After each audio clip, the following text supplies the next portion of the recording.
네, 정말 지금 우리 사회에 공분을 일으키는 정말 큰 문제죠. 아동학대.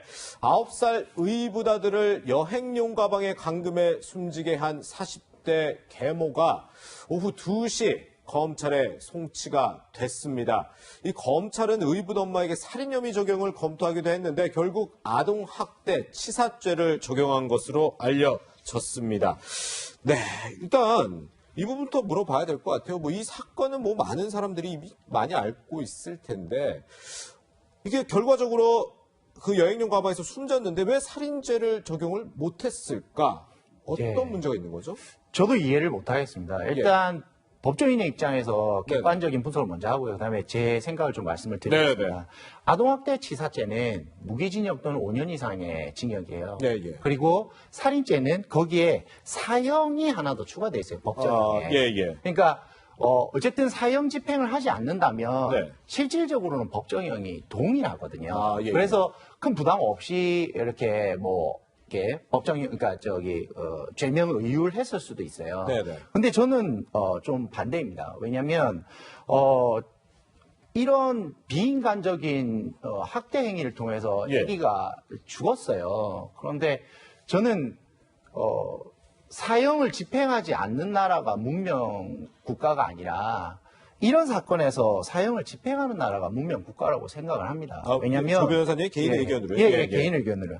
그래서 충분히 살인죄 의율이 가능하고요. 왜냐하면 가방 안에 그 좁은 가방 안에 그 어린 아기가 들어가면 죽을 수 있다.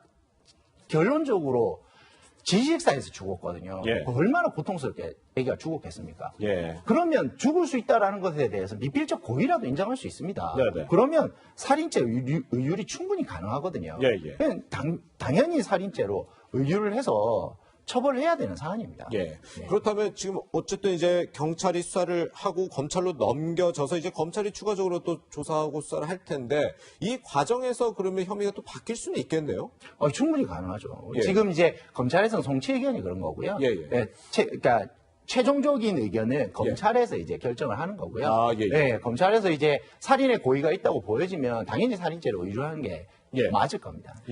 저희가 이 가방에 갇혀서 사망한 이 아이의 소식을 듣고 충격에 가시기도 전에 또 다른 학대의 정황이 또 포착이 됐잖아요. 창녕의 의붓 아버지에게 학대당한 여자 아이 얘기도 있는데요. 의붓 아버지가요, 왜 학대를 했냐라고 할 때 아내를 대신해서 훈육했다, 이런 주장을 해서 또 논란이에요. 네, 그렇습니다. 그러니까 요즘에 계속 안타까운 사건들이 많이 일어나는데 그러게요. 특히 저는 청령 사건을 보면서 그런 생각이 들었습니다. 그 아이가 이제 학교도 못 가고 있던 상황이고 외출도 안 하고 있던 상황이라 하지 않습니까? 코로나19 때문에요? 맞습니다. 그러니까 지금 코로나19로 인해 가지고 저희가 사회적 거리두기를 강력하게 실천을 하면서 사실은 어려운 곳, 어두운 곳, 약자 이런 사람들이 가장 큰 피해자가 됩니다. 그래서 지금 아동학대 문제에 대해서 다른 때보다 유독 더 강하게 우리 사회가 전체적으로 좀 관심을 기울여야 될 시기가 아닌가 이런 생각이 들었습니다. 비단 이 아이뿐만이 아닐 겁니다. 그렇겠죠. 이 아동학대 사건이 참 최근에 잇따르고 있고 수법도 참 잔혹하다 보니까 법무부가 오늘 이렇게 입장을 밝혔습니다. 부모의 자녀 체부를 법률로 금지하는 방안을 추진한다. 이거 어떤 내용인 거죠? 네, 그렇습니다. 두 가지 내용이 있습니다. 하나는 민법 개정을 추진하겠다는 겁니다. 현재 지금 우리 민법에는 체벌에 관련된 내용이 있습니다. 그래서 체벌 금지를 명문화하고 그리고 이걸 민법상 그러니까 징계권 조항입니다. 이걸 삭제하고 훈육이라는 말로 대체하겠다라는 게 가장 중요한 내용입니다. 이게 지난 4월 달에 포용적 가족 문화를 위한 법제 개선 위원회라는 곳에서 법무부에 권고한 내용입니다. 이제 지금 거기에 대한 화답이 나온 거고요. 그다음에 아동학대 범죄에 대한 처벌을 강화하겠다는 내용도 같이 포함이 되어 있습니다. 그런데 이게 법적으로 뭔가 제도가 개선되거나 바뀌게 되면 국가가 자녀 양육에 지나치게 개입하는 것 아니냐 이런 얘기가 나올 수도 있는 거 아닙니까? 네, 저는 지금 개정 방향이 조금 잘못됐다고 보여집니다. 왜냐하면 어차피 그 민법 조항은요 체벌을 인정하는 조항이 아니에요. 체벌은 당연히 거기 없어요. 그리고 대부분의 자녀를 가진 부모들이 자녀의 훈육을 위해서 징계할 수 있다라는 권리를 이제 어떻게 보면 선언적으로 이렇게 해놓은 건데 지금 이 사안은 어떻게 보면은 이제 학대잖아요. 예, 예. 학대고 부모가 자녀에 대해서 훈육을 하는 사안이 아니고 훈육의 대상도 아니고 훈육의 사안도 아니에요. 예, 그냥 예. 이거는 단순 학대 사안이거든요. 네. 그렇기 때문에 방향성을 대부분의 부모가 징계에 있어서 체벌을 하면 안 된다라고 가져가는 것은 약간 법 방향이 잘못된 것이고 예. 당연히 체벌에 있어서만큼은 이렇게 강한 체벌을 통해 가지고 아이의 신체적인 어떤 이제 이상이 생기거나 신체적인 문제가 발생하는 이런 건 당연히 하면 안 되죠. 예. 그렇지만 이제 체벌 자체가 민법 조항으로부터 그 근거를 찾을 수 있다. 이렇게 다가오는 것은 저는 좀 이게 접근 방식이 좀 잘못된 것 같습니다. 예. 또 그럴 것이 부모님들은 보통 우리 아이들을 교육시킬 때 뭐 이렇게 훈육을 하는 것과 이런 학대랑은 분명히 다르다고 이제 해석을 하셨는데 부모님들의 생각을 또 좀 별개로 짚어봐야 될 것 같아요. 우리 아들 교육시킬 때 뭐 이럴 수도 있지 않느냐라는 부모님도 있을 것 같거든요. 네, 그렇습니다. 근데 우리가 좀 생각을 해봐야 될 게 예.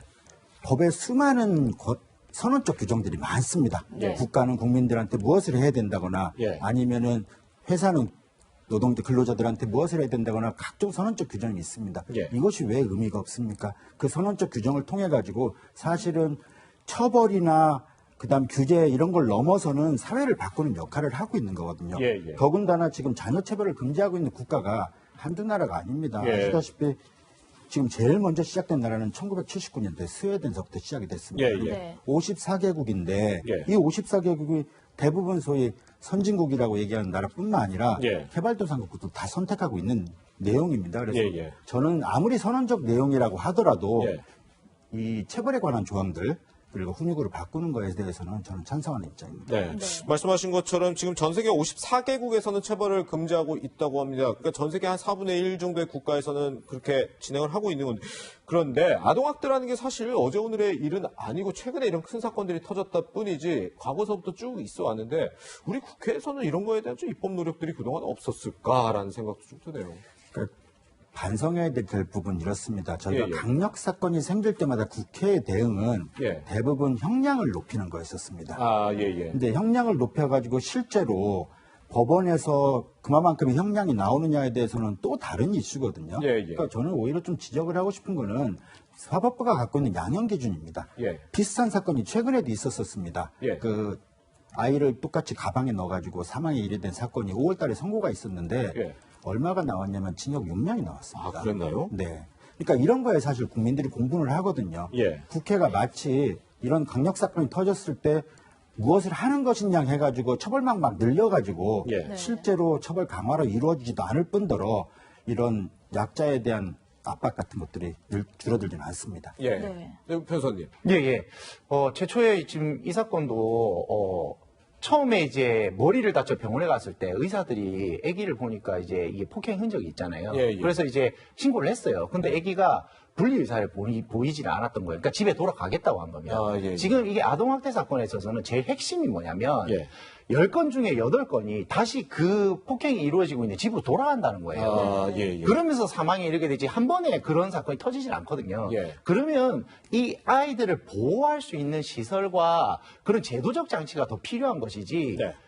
말씀해 주신 대로 처벌을 많이 한다고 해서 지금 되는 게 아니에요. 예. 대부분의 아이들이 지금 다시금 가정으로 복귀를 하게 되고 예. 그리고 또 위탁 가정 제도가 있긴 한데 예. 가해자의 친인척들이 또 위탁 가정으로 좀 이제 선정이 되는 경우가 아, 생기기 때문에 그렇군요. 이런 위탁 가정의 제도를 잘 이제 운영하기 위한 예. 고민들을 해야 될 필요가 있습니다. 그렇군요. 네, 어린 아이들이 얼마나 고통 많이 받았을까 많은 국민들이 안타까워하고 있는데요. 이런 뉴스를 다시는 좀 전해드리지 않았으면 좋겠다 이런 바람도 듭니다. 두 분과는 말씀 여기서 마치겠습니다. 고맙습니다.